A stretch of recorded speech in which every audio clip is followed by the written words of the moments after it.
कहानी को पूरा समझने के लिए कहानी के पिछले सभी भागों को ज़रूर देखें। उसका लिंक मैं आपको डिस्क्रिप्शन बॉक्स में दे दूंगी और साथ में कमेंट बॉक्स में पिन भी कर दूंगी, तो आप वहां से भी जाकर देख सकते हैं। कहानी पसंद आ रही है आप लोगों को तो एक लाइक करना बिल्कुल मत भूलिएगा और कमेंट बॉक्स में अपनी राय देना। मुझे आप लोगों के प्यारे प्यारे कमेंट का इंतज़ार रहता है। रागिनी ने हैरानी से प्रांस की तरफ देखा और अगले ही पल प्रांस ने कुछ कहा। रागिनी को समझ तो नहीं आया कि वो क्यों मटर पनीर को पैक करवा रहा है, लेकिन उसने एक अच्छी खासी डिब्बे में काफ़ी सारा मटर पनीर पैक करवा लिया था। प्रांस मुस्कुराया और उसके गाल को चूमकर बोला, कैटरीना कैफ भी फेल हैं आपके आगे। ये बोलकर अब वो तुरंत बाहर की तरफ चला गया और रागिनी बस अपने गाल पर अपनी उंगलियां रख कर वहीं खड़ी रह गई। उसे तो यकीन नहीं हो रहा था कि प्रांस ने उसे किस किया। तभी सृष्टि उसके पास आई और बोली, ऐसे भूत बनकर क्यों खड़ी है और ये दांत क्यों निकाल रही है? रागिनी मुंह बनाते हुए बोली, जलन हो रही है ना तुझे मुझसे? सृष्टि ने हैरानी से उसकी तरफ देखा। भला रागिनी में ऐसा क्या था जो उसमें नहीं था? उसे रागिनी से जलन की क्या ज़रूरत? वो मुंह बनाते हुए बोली, शक्ल देखी है अपनी? रागिनी तुरंत बोली, शक्ल छोड़ मेरी, इसी शक्ल को तेरा बेटा चूम कर गया है, वो भी यहाँ राइट साइड पर। ये बोलते हुए उसने उंगली से अपने गाल को टैप किया तो सृष्टि हैरान रह गई। वहीं दूसरी तरफ प्रांस की गाड़ी ग्रोवर मेंशन के पार्किंग एरिया में रुकी। वो वहाँ पर आ तो गया था, लेकिन अब उसे समझ में नहीं आ रहा था कि वो पंखुड़ी से कहेगा क्या, कि वो उसके लिए मटर पनीर लेकर आया, लेकिन क्यों?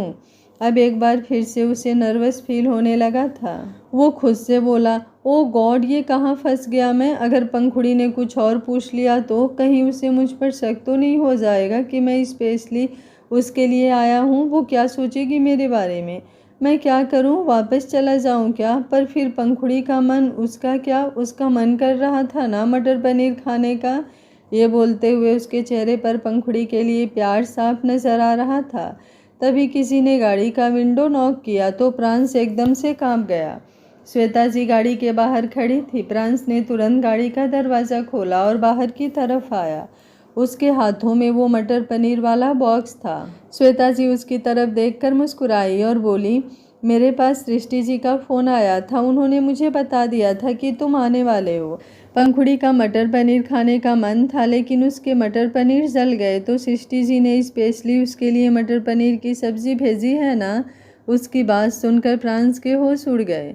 मतलब सब कुछ किया उसने? रागिनी से सब्ज़ी लेकर वो आया और यहाँ सारा क्रेडिट सृष्टि ले गई थी, लेकिन कहीं ना कहीं सृष्टि ने उसे अनकंफर्टेबल होने से बचा लिया था, सिचुएशन को ऑकवर्ड होने से रोक लिया था। वो मुस्कुराया और बोला, यस, मैं मॉम के कहने पर ही यहाँ आया हूँ पंखुड़ी को ये सब्जी देने। श्वेता जी ने मुस्कुराते हुए अपना हाथ आगे बढ़ाया और बोली, ये तुम मुझे दे दो। प्रांस के चेहरे का रंग उतर गया। वो स्पेशली इतना सब कुछ करके पंखुड़ी से मिलने के लिए आया था और यहाँ पर श्वेता जी मटर पनीर के डब्बे पर कुंडली मारकर बैठना चाहती थी। श्वेता जी एक बार फिर से मुस्कुराई और बोली, ये तुम मुझे दे दो, ऐसे अच्छा नहीं लग रहा। तुम आओ अंदर, तुमने कभी ग्रोवर मेंशन में थोड़ा सा वक्त भी नहीं बिताया है, तो अंदर जाकर तुम चाय कॉफ़ी लोगे तो मुझे बहुत अच्छा लगेगा और पंखुड़ी को भी। उनके अंदर बुलाने पर प्रांस के चेहरे पर अब हल्की सी मुस्कुराहट आ गई। उसने तुरंत वो मटर पनीर का बॉक्स श्वेता जी को दे दिया। श्वेता जी हल्का सा मुस्कुराई और फिर आगे की तरफ बढ़ने लगी। प्रांस भी उनके साथ साथ अंदर की तरफ आया। अंदर आते ही उसकी नज़रें पंखुड़ी को ढूंढ रही थी, लेकिन फिलहाल उसे पंखुड़ी कहीं नज़र नहीं आ रही थी। श्वेता जी तुरंत बोली, वो थोड़ा वक्त अपने डैड के साथ बिता रही है, मैं जाकर उसे अभी बताती हूँ, तुम बैठो यहाँ पर। ये बोलते हुए उन्होंने उसे सोफे की तरफ बैठने का इशारा किया तो प्रांस की धड़कनों में तेज़ी होने लगी। उसे अब एक बार फिर से सब कुछ ऑकवर्ड लगने लगा था। तभी पंखुड़ी खुद ब खुद वहाँ पर आई और प्रांस की तरफ देखकर मुस्कुराने लगी। पंखुड़ी मुस्कुराते हुए बोली, अब तक तो सिर्फ मुझे आपके ख्याल आते थे, अब मुझे आप ऐसे दिखाई भी देने लगे। मम्मा, क्या आपको वहाँ पर वो दिख रहे हैं? ये बोलते हुए अब उसने प्रांस की तरफ देखा और पंखुड़ी के स्टूपिड से सवाल पर अब श्वेता जी हैरान रह गए। उन्होंने पंखुड़ी के कंधे पर अपना हाथ रखा। पंखुड़ी झट से बोली, थैंक गॉड, आप तो रियल हैं मॉम, वरना मुझे लगा शायद आप भी मुझे यूं ही दिखाई दे रही हैं। श्वेता जी तुरंत बोली, प्रांस यहाँ पर सच में आए हुए हैं पंखुड़ी? वो सृष्टि जी ने तुम्हारे लिए मटर पनीर की सब्जी भेजी है, तो वो बस वो सब्जी देने आए हैं। ये बोलते हुए उन्होंने अपना हाथ आगे की तरफ बढ़ाया तो उसमें मटर पनीर की सब्जी देखकर पंखुड़ी के चेहरे पर मुस्कुराहट तैर गई। उसने तुरंत वो बॉक्स लिया और उसे खोलकर उसकी स्मेल लेने लगी। वो खुश होते हुए बोली, सच में सासू माँ ने मेरे लिए मटर पनीर की सब्जी भेजी है? मतलब उन्हें मेरा इतना ख्याल है मॉम। देखा, आपने भी कहा था कि आप मुझे कल बनाकर खिलाएंगी ये सब्जी, लेकिन उन्होंने तो आज ही भेज दी। वो आपसे भी ज़्यादा अच्छी है, मैं भी इसे टेस्ट करती हूँ। ये बोलकर वो जल्दी से उस बॉक्स को लेकर किचन में चली गई और प्रांस उसकी तरफ देखता ही रह गया। मतलब सच में उसकी बीवी इतनी पागल कैसे हो सकती है? यहाँ पर उसका खुद का पति उसके सामने बैठा था, लेकिन उसे अपने पति से कोई लेना देना नहीं, क्योंकि उसे तो सिर्फ मटर पनीर की सब्जी की पड़ी है। वहीं पंखुड़ी किचन में आई और उसने जल्दी से उस बॉक्स में से सब्जी को निकाला और उसे चम्मच से खाने लगी। जब उसने 3-4 चम्मच उस सब्जी को खा लिया और उसे वो टेस्ट हद से ज़्यादा अच्छा लगा, तो अब वो अपने होठों पर जीभ चलाते हुए बोली, सासू माँ का तो कोई जवाब नहीं, इतना अच्छा खाना बनाती है ना, मन करता है उनके हाथ चूम लो। पर उन्हें पता कैसे चला कि हमारे यहाँ की सब्ज़ी जल गई है और उन्होंने इतनी जल्दी ये सब्ज़ी बना भी ली और इनके हाथ भेज भी दी? ये बोलते बोलते वो रुक गई। अब उसे ख्याल आया कि सब्ज़ी देने प्रांस आया है और वो वहाँ पर अकेला बैठा है और वो खुद यहाँ सब्ज़ी खाने में लगी हुई है। उसने जल्दी से उस बॉक्स को बंद किया और तुरंत बाहर की तरफ आई, जहाँ प्रांस अब नहीं था। उसे वहाँ पर ना देखकर पंखुड़ी की आंखों में नमी तैर गई। अब उसे अपनी गलती पर और भी ज़्यादा गुस्सा आ रहा था। सामने ही श्वेता जी खड़ी थी। वो जल्दी से उनके पास आई और बोली, मॉम, क्या मैंने उनको नाराज़ कर दिया? वो ऐसे यहाँ से चले गए। वो पहली बार तो ऐसे यहाँ पर आकर बैठे थे और मैंने उनसे कुछ पूछा भी नहीं। उन्हें कितना बुरा लगा होगा ना। वो तो पहले ही इतने गुस्से में रहते हैं, अब वो मुझसे एक बार फिर से नाराज़ हो गए होंगे ना। श्वेता जी उसके गाल पर अपने हाथ रखकर बोली, प्रांस कहीं नहीं गया है बेटा, वो तुम्हारे डैड से मिलने गया है। श्वेता जी की बात सुनकर पंखुड़ी एकदम हैरान रह गई। वो तुरंत बोली, क्या वो डैड से मिलने गए हैं? लेकिन वो तो डैड से नाराज़ हैं। मेरा मतलब है उन दोनों के बीच तो वो उस दिन जो बहस हुई थी उसकी बात पूरी होती उससे पहले ही श्वेता जी बोली, कई बार कुछ रिश्ते ऐसे होते हैं पंखुड़ी, जिनमें छोटी छोटी बातें होती रहती हैं, लेकिन वो रिश्ते नहीं टूटते और वक्त के साथ वो बातें भी फीकी पड़ जाती हैं बेटा। प्रांस बेशक से गुस्से वाला है, लेकिन वो दिल का बहुत अच्छा है। ये बोलकर उन्होंने मुस्कुराते हुए उसके गाल को थपथपाया और फिर वहाँ से मिस्टर ग्रोवर के रूम की तरफ बढ़ गईं। वहीं पंखुड़ी के चेहरे पर हल्की सी मुस्कुराहट तैर रही थी। वो अब मिस्टर ग्रोवर के रूम की तरफ आई, जहाँ प्रांस सामने खड़ा था और मिस्टर ग्रोवर बेड पर लेटे हुए थोड़ा ऊपर की तरफ उठे हुए थे। प्रांस उनसे बात कर रहा था और मिस्टर ग्रोवर भी उसकी बातों का नॉर्मली जवाब दे रहे थे। वो सब देखकर तो पंखुड़ी के दिल में जैसे सुकून उतर गया। एक उसकी लाइफ का हीरो और एक उसका किंग। वो अब मुस्कुराते हुए बाहर की तरफ आई और सीधा किचन की तरफ चली गई। अब तक तो निर्मला भी मार्केट से वापस आ चुकी थी और अब पंखुड़ी ने उसे प्रांस के लिए काफ़ी और कुछ स्नैक्स बनाने के लिए बोल दिया था। निर्मला को काम पर लगाकर अब पंखुड़ी जल्दी से बाहर आई तो आते ही उसकी नज़र प्रांस पर गई, जो एक बार फिर से हाल में आकर खड़ा था। पंखुड़ी उसके पास आई और कुछ बोलने को हुई, लेकिन उसे समझ ही नहीं आ रहा था कि वो क्या बोले। तभी प्रांस बोला, तुम्हारा हाथ कैसा है? पंखुड़ी ने अपने हाथ की तरफ देखा, जहाँ से अब दवाई तो गायब हो चुकी थी, लेकिन जहाँ उसे वो गर्म हवा लगी थी वहाँ पर थोड़ी रेडनेस नज़र आ रही थी। प्रांस ने अचानक से उसका हाथ पकड़ लिया तो पंखुड़ी का दिल धक सा रह गया। प्रांस उसके हाथ की तरफ देखते हुए बोला, काफ़ी ठीक है अब तो। अगर जलने लगे तो एक बार फिर दवाई लगा लेना और हो सके तो थोड़ा बर्फ़ से रब कर लेना, ठीक हो जाएगा। पंखुड़ी ने अपना चेहरा हाँ में हिलाया और बोली, थैंक यू। प्रांस ने सवालिया नज़रों से उसे देखा। पंखुड़ी झट से बोली, वो आप स्पेशली, मेरा मतलब है सासू माँ ने आपको यहाँ पर भेजा और आप अपना काम छोड़कर यहाँ पर आए मुझे मटर पनीर की सब्ज़ी देने के लिए। उसके लिए थैंक यू। पर सुनिए, आपने भी तो, मेरा मतलब अभी तो राणा मेंशन में डिनर का टाइम होगा ना, लेकिन आप तो यहाँ हैं तो फिर आपने भी डिनर नहीं किया होगा, तो आप भी मेरे साथ ही डिनर कर लीजिए। प्रांस कुछ बोलता उससे पहले ही निर्मला काफ़ी और स्नैक्स लेकर बाहर आ चुकी थी।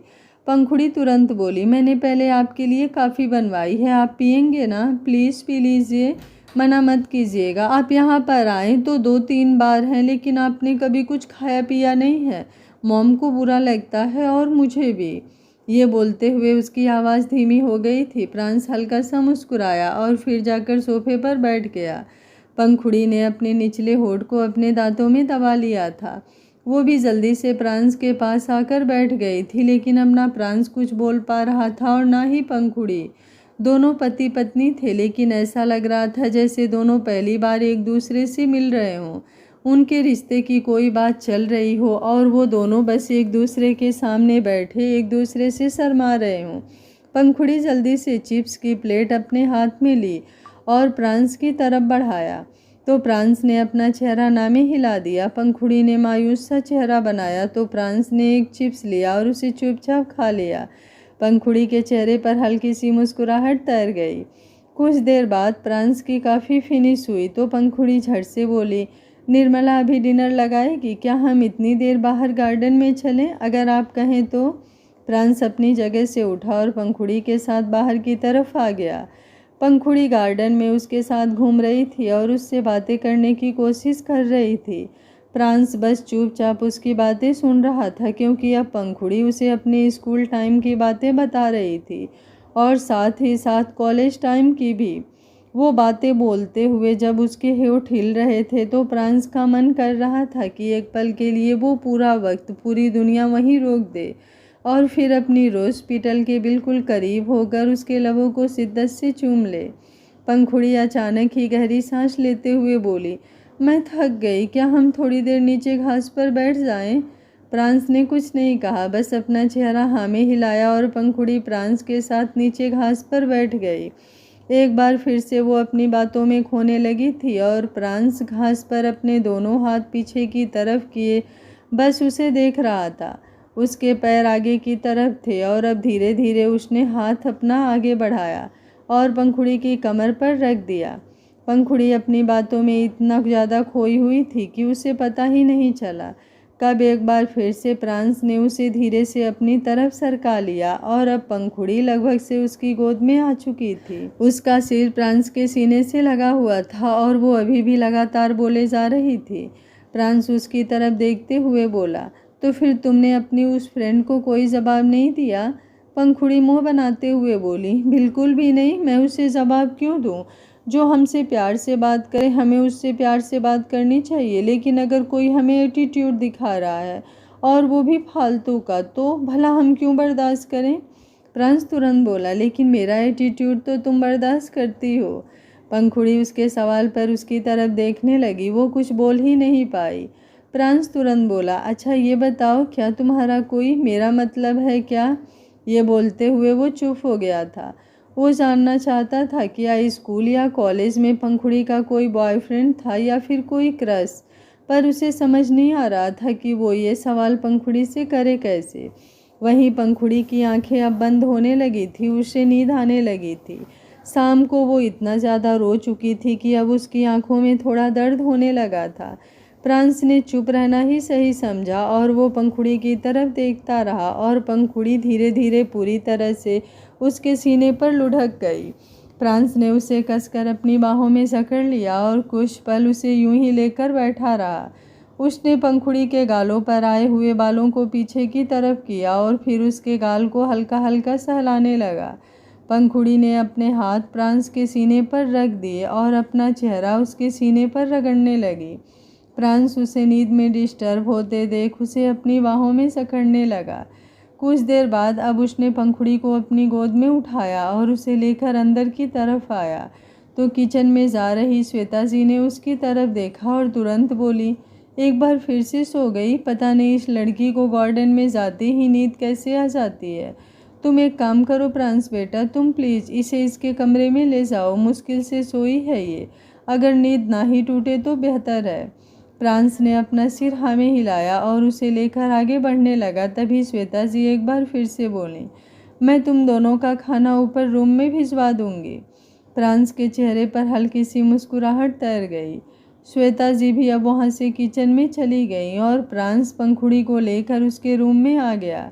उसने पंखुड़ी को बिस्तर पर लेटाया और उससे अलग होने लगा तो पंखुड़ी तुरंत उसके सीने में सिमट गई, जैसे वो नींद में भी बस उसे अपने करीब चाहती हो। वहीं फ्रांस भी अब उसकी बगल में लेट गया और उसने पंखुड़ी को कसकर अपनी बाहों में जकड़ लिया, जैसे वो भी उससे दूर नहीं जाना चाहता। उसकी नज़रें लगातार पंखुड़ी पर थी और अब वो उसके करीब होने लगा। पंखुड़ी आराम से बिस्तर पर सोई हुई थी और फ्रांस ने उसे अपनी बाहों में जकड़ा हुआ था। वो कुछ पल यूं ही उसे देखता रहा और फिर उसने बिल्कुल उसके करीब होकर उसकी गर्दन को चूमना शुरू कर दिया। पंखुड़ी डीम लाइट में बहुत ही ज़्यादा खूबसूरत लग रही थी। उसका चेहरा एकदम लाल और नूरानी लग रहा था और फिलहाल उसे हल्का हल्का पसीना आ रहा था, क्योंकि जब से फ्रांस उसे लेकर कमरे में आया था तब से वो उसके साथ ही था। उसने एसी तो ऑन किया ही नहीं था। फ्रांस को खुद को गर्मी लग रही थी, लेकिन उसे एक अजीब सी ठंडक भी मिल रही थी जो शायद उसे पंखुड़ी के साथ रहकर महसूस हो रही थी। वहीं पंखुड़ी भी उसके सीने में सिमटी जा रही थी और फ्रांस उसकी गर्दन पर और भी ज़्यादा शिद्दत से किस करने लगा था। वो बस उसे सॉफ्टली किस कर रहा था, ज़रा सा भी बाइट नहीं कर रहा था ताकि पंखुड़ी को दर्द ना हो जाए। कहीं उसकी नींद खुल जाएगी तो वो जितना प्यार उसे कर रहा है वो उतना भी नहीं कर पाएगा। वहीं पंखुड़ी अब गर्मी की वजह से परेशान होने लगी थी। फ्रांस ने हल्का सा अपना हाथ ऊपर की तरफ उठाया और फिर साइड टेबल की तरफ लेकर गया जहां एसी का रिमोट रखा था। उसने एसी ऑन किया तो तकरीबन 5-10 मिनट में ही टेम्परेचर नॉर्मल होने लगा और इतनी देर में पंखुड़ी को ठंडक देने का जुगाड़ भी फ्रांस ने अच्छे से कर लिया था, क्योंकि वो अपने होठों को खोलकर पंखुड़ी के चेहरे से लेकर उसकी गर्दन तक हवा छोड़ रहा था। ठंडी ठंडी हवा को अपने ऊपर महसूस कर पंखुड़ी एक बार फिर से आराम से गहरी नींद में सो गई थी और अब फ्रांस ने उसके सोने के बाद उसे हल्का सा खुद से दूर किया और फिर अपनी जगह पर उठकर बैठा। उसने अपनी शर्ट के बटन खोल दिए थे, लेकिन अगले ही पल उसका ध्यान सामने दरवाजे पर गया। उसे समझ नहीं आ रहा था कि वो दरवाज़ा बंद करे या नहीं, क्योंकि श्वेता जी ने कहा था कि वो उन दोनों का खाना ऊपर भिजवाएंगे।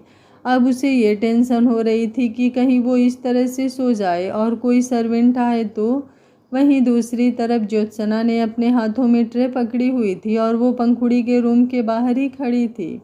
श्वेता जी को सर्वेंट के हाथों खाना भेजना सही नहीं लगा तो उन्होंने ज्योत्सना के हाथ ही खाना भिजवा दिया।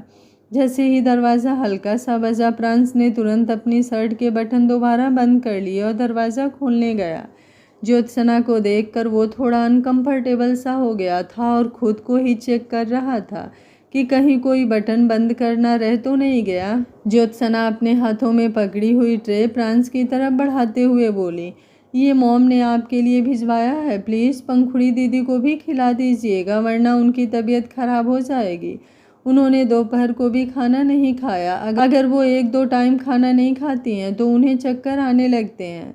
उसकी बात सुनकर फ्रांस ने अपना सर हाँ में हिलाया और खाने की ट्रे लेकर अंदर की तरफ आ गया। कहाँ वो चाहता था कि पंखुड़ी की आंख ना खुले ताकि उसे थोड़ा सा प्यार कर पाए, लेकिन अब उसे पंखुड़ी को उठाना था। उसने खाना टेबल पर रखा और वापस पंखुड़ी के पास आकर उसके गाल पर प्यार से अपना हाथ रखते हुए बोला, रोस्पिटल। उसने जितनी धीमी आवाज़ लगाई थी, अगर पंखुड़ी जाग भी रही होती तो शायद उसे वो आवाज़ सुनाई भी ना देती। फ्रांस ने एक गहरी सांस ली और एक बार फिर से बोला, रोस्पिटल। लेकिन इस बार भी पंखुड़ी को कुछ सुनाई नहीं दिया, बल्कि वो करवट लेकर दूसरी तरफ लेट गई। फ्रांस ने उसे देखते हुए मुंह बनाया। यहाँ वो उसे उठाने की कोशिश कर रहा था, जबकि उसकी पंखुड़ी को उठाने का बिल्कुल मन नहीं था। पर उसकी बीवी को इस बात की भी कद्र नहीं थी। वो तो मुँह फेर कर दूसरी तरफ सो गई। फ्रांस अब दूसरी तरफ आया और उसे थोड़ा और प्यार से उठाते हुए बोला, उठ जाओ ना बच्चा, खाना खा लो प्लीज़। अभी अभी ज्योत्सना खाना देकर गई है, तुम्हारी फेवरेट मटर पनीर। कल तक तो वो ख़राब हो जाएगी ना। पंखुड़ी नींद में बोली, मुझे नहीं खाना, मुझे नींद आई है, सुनिए प्लीज़ मुझे सोने दीजिए ना, आप भी मेरे साथ सो जाइए, आइए। ये बोलते हुए उसने प्रांस की गर्दन पर अपनी बाहें लपेट दी और उसे अपनी तरफ खींच लिया तो प्रांस सीधा उसकी गर्दन पर आ गिरा। पंखुड़ी से आई हुई खुशबू जैसे एक बार फिर से उसे पागल करना शुरू कर दिया था।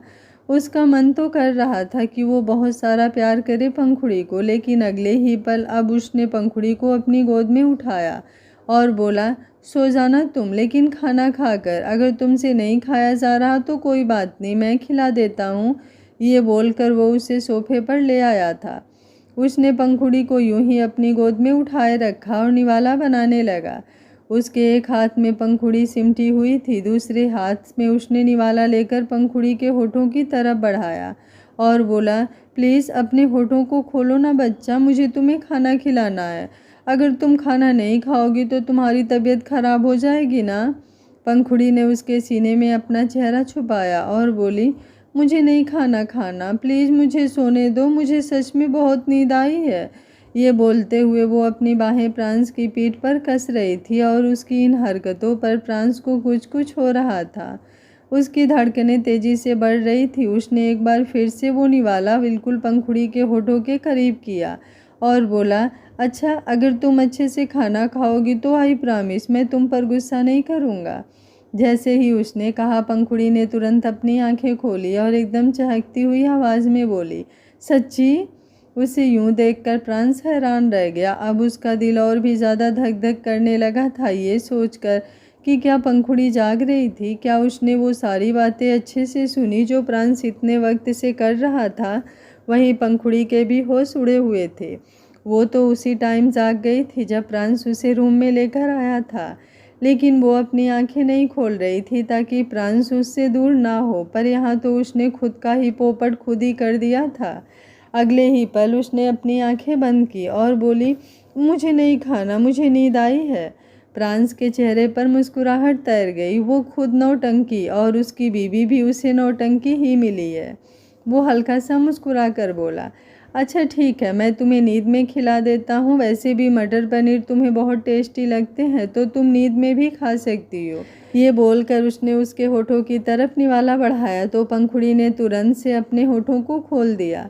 प्रांस मुस्कुराते हुए उसे खाना खिला रहा था और साथ ही साथ खुद भी खा रहा था, क्योंकि उसे भी बहुत भूख लगी थी और उसे भी अपने रोज पीटल के फेवरेट मटर पनीर खाने थे। कुछ ही देर में उन दोनों का खाना फिनिश हुआ और प्रांस पंखुड़ी को लेकर वापस बिस्तर पर आ गया। उसने जैसे ही पंखुड़ी को बिस्तर पर लेटाया वो हल्का सा ऊपर उठा और इस बार पंखुड़ी ने उसे रोका नहीं। मतलब जैसे उसने पहले प्रांस से चिपकने वाली हरकत की थी ताकि प्रांस उससे दूर ना जाए। इस वक्त उसने वो हरकत नहीं की, लेकिन वो अपनी एक आंख खोलकर प्रांस को देख रही थी जो अपनी शर्ट के बटन खोल रहा था और अब उसने वो शर्ट उतारकर साइड में रख दी। अगले ही पल पंखुड़ी नींद में उसकी तरफ आने की एक्टिंग करते हुए उसके सीने में सिमट गई। रूम में काफ़ी टाइम से एसी चल रहा था तो अब काफ़ी ठंडक हो चुकी थी, लेकिन अब जो प्रांस के सीने से लगकर पंखुड़ी को गर्माहट मिली उसका तो नज़ारा ही अलग था। अगले ही पल प्रांस ने उसके चेहरे को अपने हाथों में थामा और बोला, अगर प्यार करना चाहती हो तो आंखें खोल कर करो ना रोज पीटल। जैसे ही उसने कहा पंखुड़ी ने अपनी आंखें खोली और बोली, डर लगता है, आंखें खोलूंगी तो आप दूर चले जाएंगे। ये बोलते हुए पंखुड़ी की आंखें भर आई थी। प्रांस उसकी आंखों में देखते हुए उसे खींचकर अपने सीने से लगा लिया और फिर उसके चेहरे को अपने दोनों हाथों में थाम कर बड़ी ही इंटेंस वॉइस में बोला, और अगर मैं कहूँ कि मैं कहीं नहीं जाऊँगा तो। उसकी बात सुनकर पंखुड़ी ने कुछ नहीं कहा, बस उसे प्यार भरी नज़रों से देखती रही और अब प्रांस ने उसके होठों को लॉक कर दिया और उसे शिद्दत से चूमने लगा। पंखुड़ी तो जैसे हैरान रह गई। प्रांस ने सामने से जिस तरह से उसे किस करना शुरू किया था वो भी पूरी तरह हकीकत में, कोई ख्वाब नहीं। ना ही दोनों नींद में थे और ना ही उन दोनों में से कोई नशे में था, ना ही कोई एक्सीडेंटल किस थी। वो पूरी तरह से होशो हवास में थी। प्रांस धीरे धीरे ऊपर की तरफ उठता हुआ पूरी तरह से पंखुड़ी के ऊपर आया। उसने अब अपने दोनों हाथ पंखुड़ी के आसपास रखे हुए थे और पंखुड़ी के चेहरे पर झुककर वो उसे शिद्दत से किस किए जा रहा था। पंखुड़ी भी जैसे उसके लिए जन्मों जन्मों की प्यासी हो। जैसे ही उसने पंखुड़ी को किस करना शुरू किया, पंखुड़ी ने भी तुरंत अपने हाथ उसके सिर पर रख दिए और उसे पूरा रिस्पॉन्स देने लगी। वो भी उसे अच्छे से किस कर रही थी। फ्रांस ने उसे और कुछ सिखाया हो या नहीं, लेकिन थोड़ी बहुत नौटंकी करना और किस करना तो सिखा ही दिया था। कुछ देर यूं ही एक दूसरे को किस करते रहने के बाद फ्रांस हल्का सा नीचे की तरफ झुका और उसकी गर्दन को चूमने लगा। पंखुड़ी ने भी अपना चेहरा हल्का सा ऊपर की तरफ उठा लिया था, जिसकी वजह से फ्रांस उसकी गर्दन पर अच्छे से चूम रहा था। पंखुड़ी गहरी गहरी सांस भर रही थी। उसके हाथ फ्रांस के कंधे पर और उसकी पीठ पर चल रहे थे।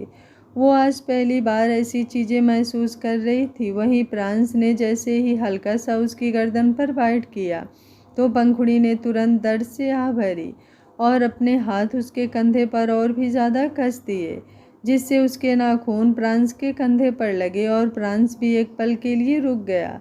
उसने अपनी जंगली बिल्ली को देखा और फिर दोबारा उसे किस करने लगा। पंखुड़ी तुरंत बोली, आई एम सॉरी, लगा तो नहीं ना? फ्रांस हल्का सा मुस्कुरा कर बोला, अच्छा लगा, करती रहो। पंखुड़ी झट से बोली, बिल्कुल भी नहीं, आपको तकलीफ नहीं दे सकती।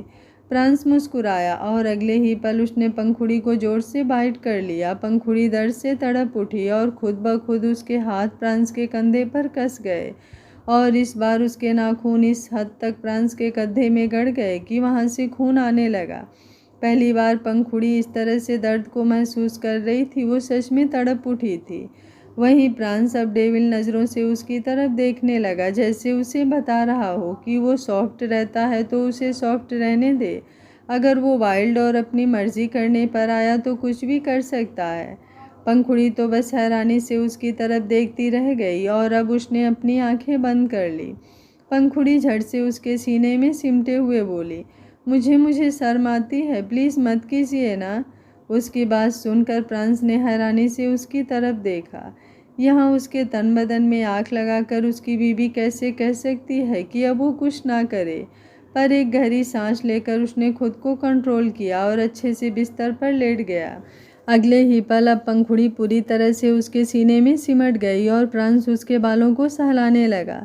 सिर्फ बिजनेस को छोड़कर आज तक फ्रांस ने यूं किसी और जगह पर इस तरह से रात नहीं बिताई थी। अगर वो बिजनेस के लिए बाहर जाता भी तो हर कंट्री में उसके प्राइवेट विला थे जहां वो रुकता था, लेकिन आज पहली बार फ्रांस किसी के घर में ऐसे रुक रहा था, वो भी अपने ससुराल में। वो हद से ज़्यादा बेचैन हो रहा था, लेकिन पंखुड़ी उसके साथ थी, इस बात का सुकून भी था उसे।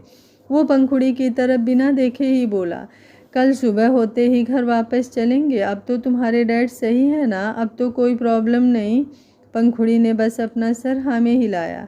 फ्रांस ने अब अपनी आंखें बंद कर ली। कुछ ही देर में वो दोनों गहरी नींद में जा चुके थे। सुबह का वक्त। पंखुड़ी अपने क्लोजेट में से अपने लिए कपड़े निकाल रही थी। यहाँ पर उसके पास भारी भारी साड़ियाँ तो नहीं थी, लेकिन नॉर्मल ड्रेस थी जिन्हें वो पहनने वाली थी। वहीं फ्रांस भी अपनी जगह पर उठकर बैठा। जब उसने पंखुड़ी को क्लोजेट से सामान निकालते हुए देखा तो वो तुरंत बोला, तुमने एक बार जिक्र किया था कि तुम अपना काफ़ी सारा सामान राणा मेंशन लेकर जाना चाहती थी, लेकिन लेकर नहीं गई। पंखुड़ी ने नज़रें घुमाकर उसकी तरफ देखा।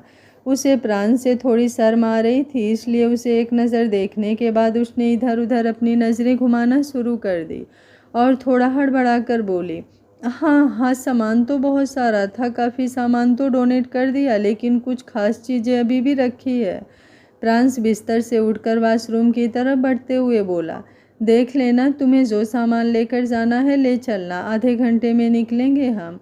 ये बोलकर वो वॉशरूम में चला गया और पंखुड़ी के चेहरे पर मुस्कुराहट तैर गई। फ्रांस ने सामने से उसे वो सामान लेकर जाने की इजाज़त दी थी, वो फूली नहीं समा रही थी। उसने जल्दी से क्लोजेट से अपने कपड़े निकाले और फिर एक दूसरे बैग में उसने अपना सारा सामान डालना शुरू कर दिया। तकरीबन आधे घंटे बाद फ्रांस सीढ़ियाँ उतरकर नीचे आया तो देखा कि श्वेता जी ने डाइनिंग टेबल पर ब्रेकफास्ट लगा रखा है। पंखुड़ी उसके पास आई और बोली, प्लीज़ ब्रेकफास्ट करके चलिए ना, मॉम ने स्पेशल बनाया है। जिस तरह से पंखुड़ी ने कहा था, फ्रांस उसे मना नहीं कर पाया और वो उसके साथ आगे डाइनिंग टेबल की तरफ आया। कुछ ही देर में उन दोनों ने अपना ब्रेकफास्ट फिनिश किया तो प्रांस बाहर की तरफ निकलने लगा। पंखुड़ी भी मिस्टर ग्रोवर से मिलकर आई और उसने निर्मला की तरफ देखा जो उसका बैग लेकर आगे की तरफ बढ़ रही थी। प्रांस ने हैरानी से उसे बैग की तरफ देखा। उसे लगा थोड़ा बहुत सामान होगा, लेकिन यहाँ तो पंखुड़ी ने एक अच्छा खासा सूटकेस पैक कर लिया था, और वो भी बड़े साइज वाला। पंखुड़ी उसके एक्सप्रेशन देखकर झट से बोली, थोड़ा सा ही सामान है, वो बस बैग बड़ा है। उसकी बात सुनकर प्रांस ने कुछ नहीं कहा, बस बाहर की तरफ निकल गया तो पंखुड़ी भी निर्मला के साथ साथ बाहर आई। उसके पीछे पीछे ही श्वेता जी और ज्योत्सना भी थी। उन लोगों ने अच्छे से पंखुड़ी को विदा किया और पंखुड़ी गाड़ी में बैठ गई। गाड़ी तुरंत राणा मेंशन के लिए निकल गई थी।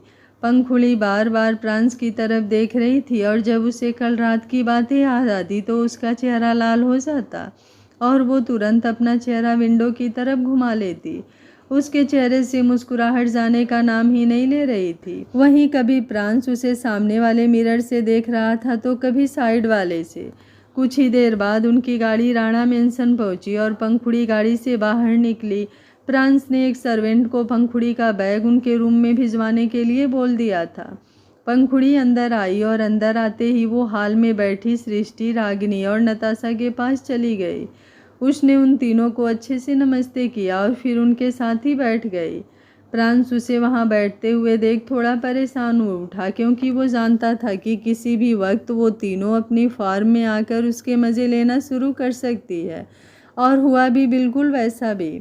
रागिनी पंखुड़ी की तरफ देखते हुए बोली, कल रात तुम्हें मटर पनीर की सब्जी तो पसंद आई ना पंखुड़ी बेटा, कुछ कमी तो नहीं थी ना उसमें? नताशा तुरंत बोली, अरे कमी कैसे हो सकती है रागिनी भाभी, उसमें तो सब कुछ एक्स्ट्रा था, एक्स्ट्रा मसाले, एक्स्ट्रा प्यार, है ना प्रांस बेटा? उसकी बात सुनते हुए प्रांस तुरंत बोला, मुझे क्या पता मैंने कौन सा सब्जी बनाई थी और उसमें क्या क्या डाला है, मुझे कैसे पता होगा, मैं तो बस सब्जी देने गया था।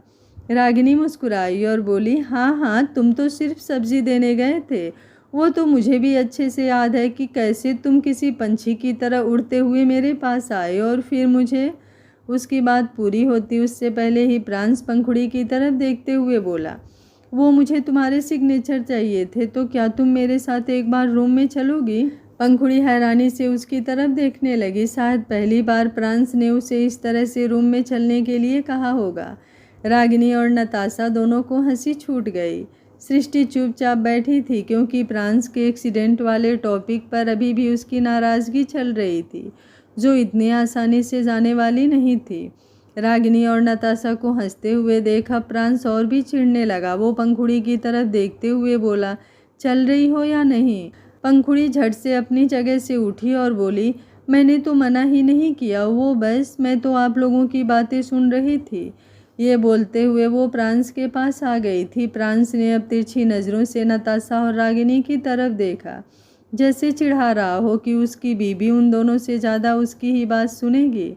रागिनी ने भी प्रांस की तरफ घूर कर देखा और फिर जल्दी से पंखुड़ी की तरफ देखते हुए बोली, एक काम करना पंखुड़ी बेटा, तुम सिग्नेचर करके वापस हमारे पास आना, हम तुम्हें बहुत अच्छे से बताएंगे कि कल की मटर पनीर की सब्ज़ी में क्या क्या मिक्स था। पूरी रेसिपी तुम अच्छे से समझाएंगे ताकि आइंदा तुम्हारे काम आए। पंखुड़ी ने अपना चेहरा हाँ में हिलाया और बोली, ज़रूर मासी सासू माँ, पहले मैं इनका इम्पोर्टेंट काम ख़त्म कर दूँ। ये बोलते हुए उसने प्रांस की तरफ देखा। प्रांस ने एक बार फिर से कहा, मुझे तो समझ में नहीं आता लोगों के पास इतना फ्री टाइम आ कहाँ से जाता है कि उन्हें इधर उधर की बातें करने के लिए इतना वक्त मिल जाता है। रागिनी चाची, हार्दुक चाचू कब लेने आ रहे हैं आपको? उसकी बात पर रागिनी भी तुरंत बोली, इतनी भी क्या जल्दी है, अभी तो मेरी लव स्टोरी शुरू हुई है, जब तक पूरा क्लाइमेक्स नहीं आ जाता तब तक मैं कहीं नहीं जाऊंगी। प्रांस उसकी बात सुनकर उसकी तरफ देखता ही रह गया। रागिनी एक बार फिर से बोली, अगर तुम कहो तो मैं तुम्हें भी अपनी लव स्टोरी सुनाऊं क्या? एक थे रांझा हीर, जिनकी लव स्टोरी शुरू हुई विथ मटर पनीर। पंखुड़ी ने हैरानी से रागिनी की तरफ देखा। मटर पनीर में तो उसे वैसे भी बहुत ज़्यादा इंटरेस्ट था। वो तुरंत बोली, आप मुझे सुनाइए ना मासी सासू माँ, मैं अच्छे से सुनूंगी। ये बोलते हुए वो तुरंत रागिनी की तरफ जाने लगी, लेकिन प्रांस ने उसकी कलाई पकड़कर उसे रोका और गुस्से से बोला, तुम चलो मेरे साथ। ये बोलते हुए वो उसे सीधा सीढ़ियों की तरफ ले गया। अब तो उसे रागिनी से पंगा भी नहीं लेना था, वरना क्या पता वो सच में मटर पनीर वाली लव स्टोरी पूरी की पूरी यहीं सुना डाले। उसके जाने के बाद रागिनी और नताशा दोनों की हंसी एक बार फिर से छूट गई। उन दोनों ने अब सृष्टि की तरफ देखा, जिसके चेहरे पर हंसी नहीं थी। रागिनी उसके हाथ पर हाथ रखकर बोली, भूल जाओ ना सृष्टि उस बात को, गलती हो गई बेचारे से, उसे भी तो समझो ना तुम। सृष्टि ने उसकी तरफ देखे बिना ही कहा, कुछ बातें कभी भूली नहीं जाती रागिनी। ये बोलकर वो अपनी जगह से उठी और अपने रूम में चली गई। नताशा का चेहरा भी मायूस हो गया। वो उदासी से बोली, पता नहीं प्रांस को कब अपनी गलती रियलाइज होगी और वो कब सृष्टि भाभी के पास आकर उन्हें मनाएगा, क्योंकि जब तक वो उन्हें मनाएगा नहीं तब तक सृष्टि भाभी के दिल से ये बात जाएगी नहीं।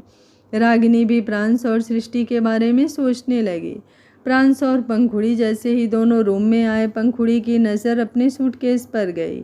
उसे वहाँ पर देखकर उसके चेहरे पर हल्की सी मुस्कुराहट आ गई। वो अपना सामान समेटने लगी। तभी अचानक से उसे याद आया कि प्रांस तो उसे यहाँ पर कोई सिग्नेचर करवाने के लिए लेकर आया था।